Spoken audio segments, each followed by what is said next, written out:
जय जगन्नाथ। आचार्य आदित्य पाढ़ी शिरडी साई प्रवचक जगन्नाथ प्रवचक तथा आयुर्वेद शास्त्र में 20 वर्ष धर रिसर्च मुझे करुच्ची। तो आज एक सुंदर कथावस्तु रखी जे केबे हेबनी कैंसर। बर्तमान वर्ल्ड सबुठ बड़ प्रोब्लेम हूँ कैंसर। जहाँ घरे पहुँची गला तार धन संपत्ति सबकि सी नहीं चली जाऊँगी लोकटिक नहीं चलुच्छी आम सांगसाथी भाई बंधु आम पाखर चली जाऊँगी। तो से कैंसर किभली भाव में नहेब से प्रतिगत पदक्षेप आज मुझे आपको जनवाक चाहूँगी। प्रथम कथा है आपंकर कैंसर से मानक हुए ना जो मैंने प्रत्येक दिन फिजिकल एक्सरसाइज करती।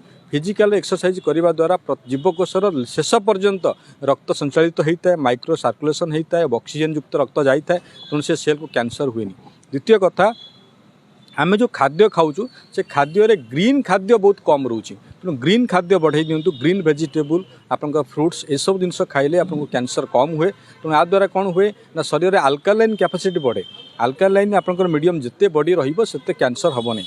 तृतीय कथा आप प्रत्येक 15 दिन को थरे गोटे फास्टिंग करूँ। फास्टिंग कला बेले कौन हुए आम जीवकोश गुड़िक जो भोकिला था से कैंसर सेल को खाई था। तेणु कैंसर सेल गुड़िक से संपूर्ण खाई हजम कर दे था। तेणु से आम जगन्नाथ संस्कृति में एकादशी 15 दिन को थरे रही। आमर पुरातन प्राचीन संस्कृति उपवास रही। विभिन्न पूजा पर्वाणी आम एकादशी करूँ ना आम उपवास रहूँ। तेणु समस्त को अनुरोध समस्ते उपवास रही चेष्टा करूँ 15 दिन को थरे।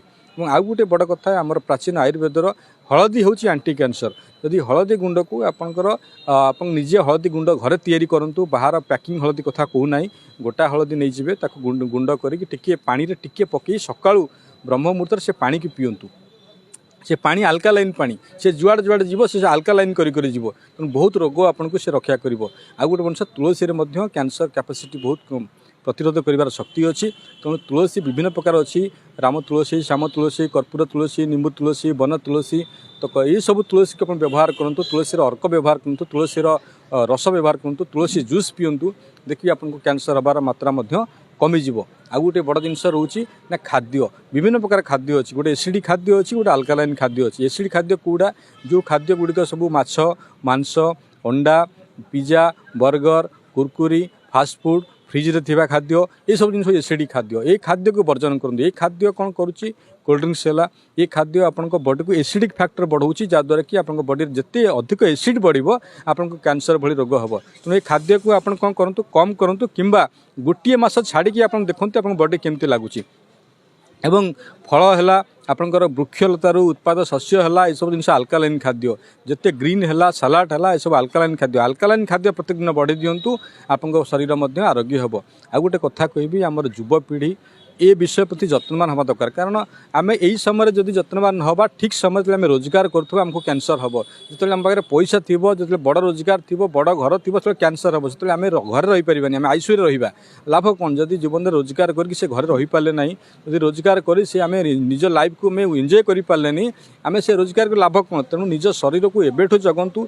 एबेठू न जगुंट आगामी 20 वर्ष भितर भारत पुरुष शून्य नारी शून्य हो टांगरा मरुभूमि भली देखा समस्त आज्ञा 30-40 वर्ष भीतर कैंसर रे आपन मृत्युवरण करेंगे। आगुरी कैंसर गाँव में नाला ए प्रत्येक गाँव में कैंसर पहुँची गलानी घरे कैंसर पहुँची गलानी। तो निश्चित भाव में अनुरोध करी मोर माननीय मुख्यमंत्री तथा सम्माननीय प्रधानमंत्री महोदय को अनुरोध करी ये वीडियो माध्यम प्रत्येक स्कूल रे भारत में जिते स्कूल कॉलेज यूनिवर्सिटी अच्छी शनिवार दिन 1 घंटा निजर आयुर्वेद शास्त्र किभली भाव में मनीष को बचाऊँच तापर गोटे क्लास देवाई।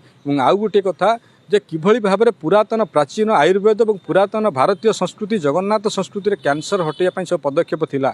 आ गोटे जिन जो जिनस ठाकुर खाऊना आम खाइले कैंसर हम।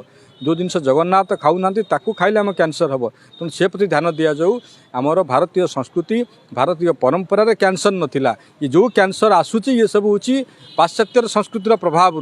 तेणु आमर कुनि कुनि पिला मानकु आपण सतर्क करांतु। कुनि कुनि पिला मानकु प्रत्येक स्कूल रे प्रिंसिपाल मानकु अनुरोध करंतु जे शनिवार दिन से माने गोटे घंटा पिला मानकु भारतीय संस्कृति एवं रोग निरोग संस्कृति किभली भाबरे रोग नब से विषय गोटे घंटा से ट्रेनिंग दिंतु। नहेले काली सकाळे स्कूल बाहर कि कॉलेज रू बाहरला पर से माने कैंसर हॉस्पिटल पहुँचे लाभ कौन हम। आम एत पाठ पढ़ाऊँ सब कुछ पिला पाठ साठ पढ़ी गोल्ड मेडल से है कैंसर हो जाइए।